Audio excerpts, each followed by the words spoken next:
Hi students, today we are going to discuss about angle bisector theorem. So angle bisector theorem state and prove angle bisector theorem கேட்பாங்க. அப்படி இல்லைனா state and prove ABT னு கேட்பாங்க. So ஷார்ட்டா ABT. So ABT theoremனா angle bisector theorem. So இது ரொம்ப இம்பார்ட்டன்டான theorem. Thallus theorem மாதிரி தான் இதுவும் இம்பார்ட்டன்ட் தான். So first of all statement important. இதை யூஸ் பண்ணா நம்ம டிராப் பண்றது ஞாபகம் வச்சுக்க முடியும். ஸோ ஸ்டேட்மெண்ட்ல ஆஃப் தி எது தப்பானாலும் கன்ஃபார்மா மார்க்ஸ் நமக்கு கம்மியாகும். 5 மார்க்ஸ் ஃபுல்லா வேணும்னா இதுல ஸ்பெல்லிங் மிஸ்டேக் இந்த கிராமட்டிக் மிஸ்டேக் இல்லாம கரெக்டா எழுதணும். ஸோ ஸ்டேட்மெண்ட் போலாம். So statement the internal bisector of an angle of triangle. So அப்போ கான்செப்ட்ல ட்ரையாங்கிள் உண்டு நமக்கு தெரிஞ்சிருச்சு. அப்போ கன்ஃபார்மா ட்ரையாங்கிள் தான் நம்ம டிரா பண்ண போறோம். The internal bisector of an angle. So angle பைசெக்டார்னா என்ன அர்த்தம்னா ஏதோ ஒரு ஆங்கிள் கட் பண்ண போறோம். சோ இன்டர்னலி போது உள்ள இருக்கிறதா என்ன பண்ண போறோம், ஹாஃபா கட் பண்ண போறோம். சோ இங்க எத்தனை மொத்தம் ஆங்கிளுக்கு பாருங்க, ட்ரையாங்கிள்னால 3 ஆங்கிள்ஸ் இருக்கும். 1 2 3 ஆங்கிள்ஸ் இருக்கும். இதுல நம்ம the internal bisector of an angle at a triangle divides the opposite side. So ஏதோ ஒரு இடத்துல நம்ம ஆங்கிள் கட் பண்ண போறோம். சோ கன்ஃபார்மா இங்க தான் ஏதோ ஒரு இடத்துல கட் பண்ணும். இது இங்க எங்க வேணா இருக்கலாம். சோ கட் பண்ணும்போது என்ன ஆகும் பாருங்க, அந்த ட்ரையாங்கிளோட ஆங்கிள் ரெண்டா டிவைட் ஆகுமா. டிவைட் ஆகும்போது அதோட ஆப்போசிட் இந்த சைடுல நான் கட் பண்றேன்னா இந்த ஆங்கிள் நான் கட் பண்றேன். சோ அதுக்கு ஆப்போசிட்னா இந்த லைன் தான். அப்போ இந்த லைன் என்ன ஆகுது, ஹாஃபா ரெண்டாவா கட் ஆகுது. அதுதான் கொடுத்துருக்காங்க. Opposite side divides the opposite side internally இந்த ரேஷியோ. சோ அப்போ கீழே உள்ள இன்டர்னலின் போது உள்ளதான். சோ உள்ள நமக்கு என்ன ஆகுது, இந்த கோடு போடும்போது ரெண்டா கரெக்டா என்ன ஆகுது, டிவைட் ஆகுதுன்னு கொடுத்துருக்காங்க. சோ நம்ம இதுல எங்க வேணா டிவைட் பண்ணிக்கலாம். ஆனா நமக்கு புக்ல கொடுத்துருக்க மாடல் எப்படின்னா இந்த சைட்ல தான் நமக்கு கட் பண்ணிருக்காங்க. சோ அதனால நான் இதே சைட்ல போடுறேன். ஏன்னா ஒவ்வொருத்தவங்களும் ஒன்று போடும்போது உங்களுக்கு டவுட்ஸ் வரும். சோ நான் இன்டர்னல் போது இந்த பிளேஸ் கொடுக்குறேன். இதுல நமக்கு நேம் புக்ஸ்ல என்ன கொடுத்தாங்களோ அதே நேம் தான் நானும் கொடுக்குறேன். A B C anticlockwise தான் எப்ப நேம் கொடுப்போம். சேம் நேம் அதே கொடுத்துட்டேன். சோ இந்த லைன் கிடையாது, டார்க் லைன்ஸ் தான். சோ இப்போ என்ன பண்ணிருக்கேன்னா நான் ஏன்னு ஒரு ஆங்கிள் இருக்கு, ஓகேவா, இதான் ஏயோட ஆங்கிள். இதை நான் கரெக்டா இந்த இடத்துல கோடு போடுறேன். சென்டர்ல ஒரு லைன் வரைகிறேன். ட்ரையாங்கிள்ஸ் டிவைட்ஸ் த இன்டர்னல் பைசெக்டார்னு கொடுத்தாங்க. இன்டர்னல்னா உள்ள இருந்து நான் இன்டர்னலி ஒரு பைசெக்டார் பண்றேன், பாதியா பிரிக்கிறேன். பை மீன்ஸ் பாதியா பிரிக்கிறது. சோ பாதியா நான் பிரிச்சுட்டேன். அப்ப ஆங்கிள் எனக்கு என்ன ஆகும் பாருங்க, டிவைட் ஆகும். டிவைட் மீன்ஸ் ரெண்டா பிரியுது. சோ 1 இருந்து 2 டிவைட் ஆனது 1 2 2 2 2 4 அதிகமா என்ன நமக்கு டிவைட் பண்ணும்போது ஆகும். சோ மல்டிபிள் நம்ம வர மாதிரி தான் என்ன ஆகும், டிவைட்ஸ் வேல்யூஸ் வரும்போது அதுபோல என்ன ஆகுது, நமக்கு இந்த இடத்துல டிவைட் ரெண்டா பிரிக்கிறது இந்த இடத்துல. சோ இந்த இடத்துல ஆங்கிள்ஸ ரெண்டா பிரிச்சிடுச்சு, டிவைட் பண்ணிடுச்சு. The opposite internally the ratio. So அப்போ opposite நமக்கு என்ன ஆகுது, ரெண்டா பிரிதா பாருங்க. opposite side internally in the ratio. So internally என்ன ஆகுது, பிரிஞ்சிருச்சு நமக்கு. opposite side internally பிரிஞ்சிருச்சு. இந்த 2 தான் பிரிஞ்சிருச்சு. B ஒரு இடத்துல பிரிஞ்சிருக்கா. சோ இது பேருக்கு வேணா D கொடுப்போம். அந்த இடத்துல BD DC பிரிஞ்சிருச்சு. A இருந்து இந்த லைன் தான் D கொடுத்திருக்கேன். So first of all இதான் இது கொடுத்திருக்காங்க, the internal bisector of an angle. So angle bisector பண்ணிடுச்சு of a triangle divides the opposite sides internally the ratio of corresponding sides containing the angle. So corresponding sides நம்ம already transversal னு படிச்சிருப்போம் சின்ன வயசுல. corresponding side னா first line 2 lines இருக்கும் எப்பவுமே. first line மேலனா அதே மாதிரி கீழே இருக்க லைன்லயும் மேல ஆங்கிள் ஃபார்ம் ஆகிறது என்னது, corresponding angle. சப்போஸ் இந்த இடத்துல கீழேனா அதே மாதிரி இங்கேயும் கீழே தான் இருக்கும், அது பேர் தான் என்னது, corresponding angles. சோ இந்த corresponding angle ஏன் கொடுத்துருக்காங்கன்னு இப்போ நமக்கு பார்க்கும்போது தெரியும் ப்ராப்ளத்துல. So next நம்ம என்னெல்லாம் ப்ரூஃப் பண்ணணும் பாருங்க. in triangle ABC. So triangle ABC நமக்கு வந்துருச்சு. AD is internal bisector. So ADன்றதுதான் என்னது angle bisector கொடுத்தாங்க. உள்ள கட் பண்ணியாச்சு. நம்ம என்ன ப்ரூஃப் பண்ணணும் பாருங்க. AD by AC equal to BD by CD. So அப்போ இந்த AD AC க்கு ஈக்குவலா இருக்கும். அப்போ இந்த சைடுக்கு ஈக்குவலா இருக்கணும். அடுத்து பாருங்க BD by CD. இந்த BD by CD க்கு ஈக்குவல் ஆகணும். சோ இதுல ஈக்குவல் பார்க்கும்போது AB BD க்கு ஈக்குவல் ஆகணும், AC CD க்கு ஈக்குவல் ஆகணும். அப்போ இந்த சைடு என்ன ஆகணும், இந்த சைடுக்கு ஈக்குவலா இருக்கணும். ஓகேவா. அதே மாதிரி இந்த சைடுக்கு ஈக்குவல் ஆகணும். சோ உங்களுக்கு புரியுது, இந்த குட்டி லைனுக்கு BD க்கு இந்த AC ஈக்குவல் ஆகணும். அதே மாதிரி AB க்கு BD ஈக்குவல் ஆகணும்னு சொல்லியிருக்காங்க. சோ இதான் நம்மளோட ப்ரூஃப். வேணா கூட ஞாபகம் வச்சுக்கோங்க, இந்த ரெண்டு இடத்துலயும் ஏன்னு வரும், இந்த இடத்துல பிசின்னு போகணும். அதே மாதிரி இந்த லாஸ்ட்ல ரெண்டுமே டின்னு வரும், ஏசின்னு போகணும். ஸோ ஏன்னு ஃபில் பண்ணும், டின்னு ஃபில் பண்ணும். இந்த இடத்துல ஏசி ஏசி இங்க பேக்ல இங்க ஃப்ரண்ட்ல ஃபில் பண்ணிக்க வேண்டியதுதான். ஸோ இதான் ப்ரூஃப், ஞாபகம் வச்சுக்கோங்க. Next construction. கன்ஸ்ட்ரக்ஷன்னா நம்ம ஆல்ரெடி கொடுத்துருக்க ட்ரையாங்கிள் எக்ஸ்ட்ராவா ஏதோ கன்ஸ்ட்ரக்ட் பண்ண போறோம்னு அர்த்தம். அப்போ பாருங்க, first one, draw a line through a C parallel to AB. So ஏபிக்கு நம்ம என்ன பண்ண போறோம், பேரலா ஒரு லைனை வரைய போறோம். ஸோ ஏபின்னு ஒரு லைன் பேரலல் இப்படி இருக்குன்னா, பேரலல் மீன்ஸ் என்னது, ரெண்டு லைன் இந்த மாதிரி ஒரே மாதிரி இருக்கணும். ஸோ ஏபி இங்க இருக்குன்னா பேரலா வரைய போறோம். Draw a line through C, சில இருந்து, அப்போ சில இருந்து ஏபிக்கு பேரலல்னு வரும்போது நம்ம இப்படிதான் லைன் போடணும். ஓகேவா, பேரலா ஒரு லைன் பண்ணியாச்சு. ஸோ இந்த லைனுக்கு பேரலா ஒரு line வரைஞ்சாச்சு. parallel to AC, extend AD. AD நம்ம என்ன எக்ஸ்டெண்ட் பண்ண சொல்லிருக்காங்க, அப்போ ADனா இதான். இதை நம்ம என்ன பண்ண போறோம், கோடை இன்னும் எக்ஸ்டெண்ட் பண்ண போறோம். எக்ஸ்டெண்ட் ஆகுது. Meet the line through C at E. சில இருந்து ஒரு லைன் வந்து போட்டிருக்கோம்ல ஏபிக்கு பேரலா, அந்த லைனை இந்த ஏடி எக்ஸ்டெண்ட் பண்ண சொன்னாங்களா, அது போய் மீட் பண்ணணும்னு சொல்லிருக்காங்க. அப்போ இந்த எட்ஜ் போய் இதுல மீட் ஆகணும். அது பேர் தான் என்ன சொல்லுவாங்க, இ.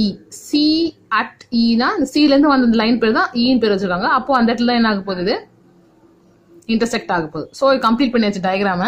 இது யூஸ் பண்ணி நம்ம ப்ரூவ் பண்ண வேண்டாம், ரொம்ப ஈஸியா இருக்கும். ஸோ இப்போ நம்ம ரீசன்ஸ் பார்க்க போறோம். ஃபர்ஸ்ட் ரீசன்ஸ் நமக்கு என்ன கொடுத்துருக்காங்கன்னா புக்ஸ்ல ஆல்டர்னேட்டிவ் ஆங்கிள்ஸ் ஆல்ரெடி நம்ம படிச்சிருப்போம். ஆல்டர்னேட்டிவ் ஆங்கிள்னா transverse. First of all transverse line, two lines இருக்கும், பேரலல் லைன். அதுல இப்படி ஒரு லைன் இருந்தது, அது பேர் என்னது, டிரான்ஸ்வர்சல். 7th கூட படிச்சிருப்பீங்க. டூ பேரலல் லைனுக்கு நடுவில் இருந்தா அந்த லைன் பேர் தான் என்னது, டிரான்ஸ்வர்சல் லைன். ஸோ இதுல ஆல்டர்னேட்டிவ் ஆங்கிள்ஸ் படிச்சிருப்போம். ஸோ ஆல்டர்னேட்டிவ் ஆங்கிள் என்றது என்னன்னா, என்ன பிளேஸ்ல இருக்கோ அதுக்கு ஆப்போசிட்ல இருக்கணும், அல்டர்னேட்டிவ் ஆங்கிள் சொல்றாங்க. ஸோ அல்டர்னேட்டிவ் நம்பர் நமக்கு தெரிஞ்சிருச்சு, அதோட அல்டர்னேட்டிவ் அதுக்கு ஆப்போசிட்ல இருக்கிறது அல்டர்னேட்டிவ் ஆங்கிள்ஸ். ஸோ அதை யூஸ் பண்ணி நம்ம இப்போ கண்டிஷன்ல பார்க்க போறோம். ஸோ ஃபர்ஸ்ட் நமக்கு என்ன கொடுத்தாங்கன்னா AEC. So AEC AEC. So இந்த ட்ரையாங்கிள். ஸோ அது முதல்ல ட்ரையாங்கிள் ஏஇசியும் ட்ரையாங்கிள் பிஏயும் நான் 1 ஆங்கிள் கொடுக்க போறேன். ஸோ ஏன் ஆங்கிள் 1 கொடுக்குறோம்னா, அது நம்ம ரீசன் கொடுத்தாங்க பாருங்க. Two parallel lines cut a transversal make a alternative angles equal. இப்போ நான் சொன்னேன் ஆல்ரெடி, ஏபின்ற இந்த லைனை நம்ம சிடின்னு பேரலா தானே ஒரு லைனை டிரா பண்ணோம். ஸோ அந்த ரெண்டு லைன் இப்படி தான் இருக்கு பேரலல். சும்மா எக்ஸ்ட்ரா நான் போட்டிருக்கேன், பேரலா உங்களுக்கு தெரியணுன்றதுங்க. ஸோ இந்த லைன் பாருங்க, இந்த டூ லைன்ஸ் நமக்கு எப்படி ஃபார்ம் ஆகுதுன்னு பாருங்க. இந்த இடத்துல இருக்கா. ஸோ அதுக்கு நம்ம என்ன ஆகும், அடுத்து பிஏஇ பிஏஇ. ஸோ இந்த ஆங்கிள் இந்த இடத்துல ஃபார்ம் ஆகுது 1, இந்த இடத்துல இங்க ஃபார்ம் ஆகுது. ஓகேவா, ஒரு லைன் இருக்கு, அந்த லைனுக்கு இந்த சைட்ல இருக்கு, அதுக்கு ஆப்போசிட்ல இங்க இருக்கு. ஸோ ஒரு லைனுக்கு ஆப்போசிட்ல இருக்கு, இங்க இருக்குன்னா அதுக்கு ஆப்போசிட்ல இருக்கிறது பேர் தான் என்னது, அல்டர்னேட்டிவ் ஆங்கிள். அதே மாதிரி தான் இந்த இடத்துக்கும் ஈக்குவல் சொல்லி தான் நம்ம இப்போ 1 போட்டிருக்கோம். டூ பேரலல் லைன்ஸ், இதான் அந்த டூ பேரலல் லைன்ஸும் அதோட ஆங்கிள்ஸ். டிரான்ஸ்வர்ஸ் லைன் ஒரு லைன் போகுது, அந்த லைன்ல இது ரெண்டும் என்னது, ஆப்போசிட்ஸ் ஆர் ஈக்குவல் இருக்கு, அல்டர்னேட்டிவ் ஆங்கிள்ஸ். அப்போ ஏஇசியும் பிஏயும் 1 ஈக்குவல் சொல்லியாச்சு. அடுத்து நமக்கு என்ன கொடுத்துருந்தாங்கன்னா செகண்ட் ஒன் ரீசனிங், ட்ரையாங்கிள் ஏசிஇல எடுக்க போறோம். இஸ் ஐசோலேசஸ். ஐசோலேசஸ் ட்ரையாங்கிள் நமக்கு ஆல்ரெடி தெரியும், டூ சைட்ஸ் ஆர் ஈக்குவலா இருக்குன்னு சொல்லிட்டு. So AC equal to CE, AC equal to CE. இந்த ஏசியும் சிஇயும் ஒரே லென்த்தா இருக்குன்னு சொல்லியிருக்காங்க. இது ரெண்டுமே என்னது, சேம் லென்த். ஓகேவா, இது ரெண்டும் எனக்கு சேம் லென்த்தா இருக்குன்னு சொல்லியிருக்காங்க. அப்போ ABC is a isolator ACE. So இதை ஐசோலேட்டட் ட்ரையாங்கிள் சொல்றோம்னா அப்போ எப்படி இருக்கணும், அதுல டூ சைட்ஸ் ஈக்குவலா இருக்கணும். ஸோ இந்த டூ சைட்ஸ் ஈக்குவல், அதான் இருக்காங்க ஏசி ஈக்குவல் டு சிஇ. இதுக்கு ரீசன் பாருங்க, in triangle ACE CAE equal to CEA. So இந்த ஏ ஆங்கிள் இ ஆங்கிள் ரெண்டுமே ஈக்குவலா இருக்குன்னு சொல்லிட்டாங்க. சிஏஇ பாருங்க, சிஏஇ இந்த ஆங்கிளும், அடுத்து நமக்கு என்ன கொடுத்தாங்க, சிஇஏ இது ரெண்டுமே நமக்கு என்ன இருக்குன்னு சொல்லிருக்காங்க, ஈக்குவலா இருக்குன்னு சொல்லியிருக்காங்க. இங்கேயும் 1, அப்போ இங்கேயும் 1. ஏன் இது ரெண்டு ஆல்ரெடி நான் இந்த ஈயும் இந்த 1 தான் போட்டிருக்கேன், ஞாபகம் இருக்கா பாருங்க. இந்த இடத்துல 1 சொல்லிட்டு அல்டர்னேட்டிவ் ஆங்கிள் சொல்லிட்டு இப்போ அதே தான் போடுறேன். இந்த ஈயும் இந்த ஒன்னும் ஈக்குவல்னு சொல்லி தான் போடுறோம். ஏன்னா இந்த ஏன்ற ஒரு ஆங்கிள் தான் நம்ம என்ன பண்ணோம், பைசெக்டாரா ஏடின்னு பிரிச்சோம். அப்போ இது ரெண்டுமே என்ன ஆகும், இந்த ஈயோட ஈக்குவலாக கன்ஃபார்மா சான்சஸ் இருக்கு. ஸோ ஈக்குவல் சொல்லியாச்சு. அடுத்து சப்டிவிஷன் 3 பாருங்க. Triangle ABD similarly triangle ECD. So இது யூஸ் பண்ணி நம்ம என்ன பண்ணிருக்கோம்னா AB by CE equal to BD by CD. So இதை நான் இங்கே உங்களுக்கு டயக்ராம் போடுறேன். ஃபர்ஸ்ட் ஏபியும் இசிடியும் சிமிலராக இருக்கு கொடுத்தாங்க. இது பேர் என்னது, சிமிலரு. ஸோ ஏடி ஏபிடி, ஸோ இந்த பிளேஸும் அப்போ நமக்கு என்ன பி தான் சென்டர்ல இருக்கு, ஏபிடியும் இந்த சென்டர் வேல்யூவும். அடுத்து நமக்கு என்ன கொடுத்துருக்காங்கன்னா இசிடி நமக்கு டி தான் சென்டர் பாயிண்டா யூஸ் பண்ணிருக்காங்க. அங்கதான் நமக்கு மறுபடியும் டார்கெட் வந்து நிக்குது. ஏபிடியும் இசிடியும் அப்படியே பாருங்க, இது டார்க்கா போடுற பாருங்க, இந்த ரெண்டு பிளேஸ் தான். ஸோ இது ரெண்டுமே நமக்கு என்ன சொல்லிருக்காங்க, ஈக்குவல். இதுல பியும் சியும் ஆங்கிளா யூஸ் பண்ணிருக்காங்க.